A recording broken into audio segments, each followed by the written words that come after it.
Hey everyone, so today I'd like to talk about the ever so complicated topic of Genshin's Endgame and when it will be released, or if it even will be released at all. And so with that, let's move on to the video. But now if you do enjoy this video, then consider giving it a like and subscribe, it helps out a ton. So, with another Genshin patch out and 2.4 right around the corner, more and more people are wondering, where is the endgame of Genshin? Will we get a proper endgame soon? Well, to answer this question, let's go back a bit. So, Genshin has been out for quite some time now, a bit over a year, as it was released on September 28th of 2020, and even back then, concerns of Genshin's endgame were popping up. However, due to it just being released, many believed that the endgame was something miHoYo was working on, and so many patiently waited. A month went by, another month, and another one, and cut to the current date, we still haven't seen a proper endgame in Genshin. While we do have the Spiral Abyss, which is a sort of endgame, there are still issues. But now let's talk about what the endgame could be.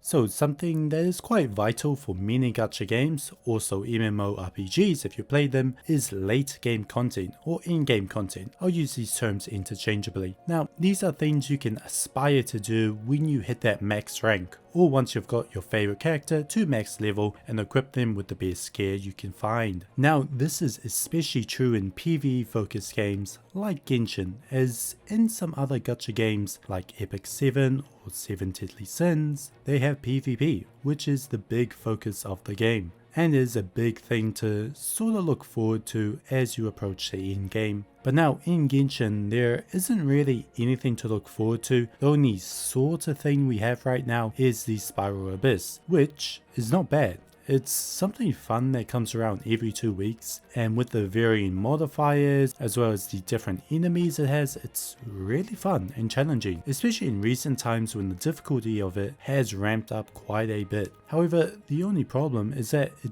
doesn't last long. If you're fully geared up, if you've got the best characters, especially good characters for the modifiers on that week, then you can usually clear it in one night, which still leaves 13 days until the next reset. And aside from farming the usual bosses and weekly bosses, there usually isn't much left to do with your maxed out units. So one thing I want to touch on is that Genshin is a very event based gacha, meaning most of the content comes from these events. Now these range from fun events that can be done by pretty much anyone to extremely hard events like the boss trial event we had a bit ago, which required a lot of thinking before going in. Now all these events get varying community responses, but the general response is that they are for the most part fun, and many would love to keep playing these events, but the only problem is that they get removed after the event is finished. Now there's a few reasons for that, but the main reason and the big problem facing Genshin is that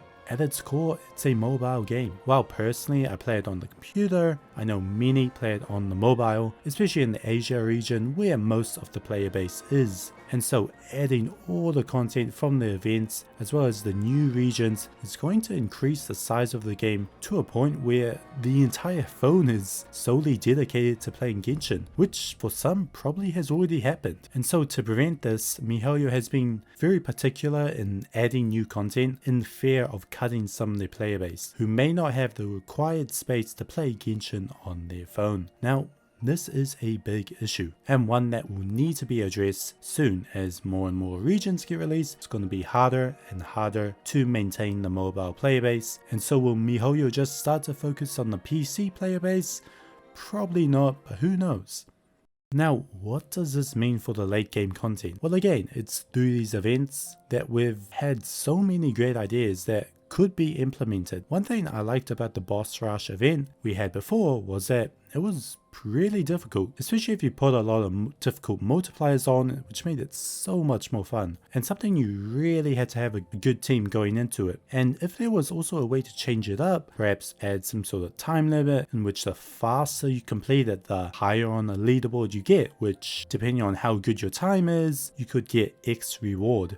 Similar to how 7 Deadly Sins has that final boss scene that comes around every so often, where you battle against other players on how many many points you can get during the fight. Something like that would be great in Genshin. Obviously this does mean that whales or big spenders in this game would have a big advantage, but that is true for any gacha game and still would be so fun to have that sort of PvP feeling without actually PvPing other players. Now other things you could add is similar to how each time you clear a floor in the Spiral Abyss you get a buff that helps out your team. Perhaps something similar where the buffs you get are extremely impactful and does something like additional burst charges or have X character attack twice as fast. Pretty much a full on roguelike but with Genshin characters and with the craziest of modifiers. Or just harder bosses around the world. Not even necessarily bosses to farm materials with, but just ones you get various prestigious things like name cards or wings or something you can work towards and get something fancy to show off.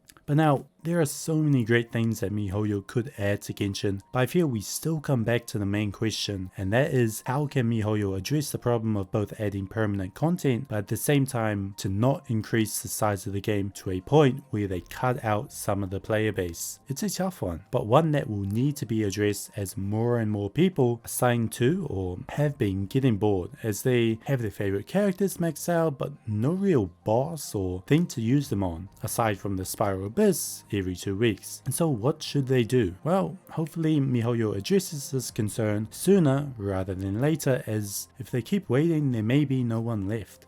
But anyways, I hope you enjoyed this video, and if you did, please leave a like, comment and subscribe, helps out a ton. But now I bid you farewell and I'll see you next time.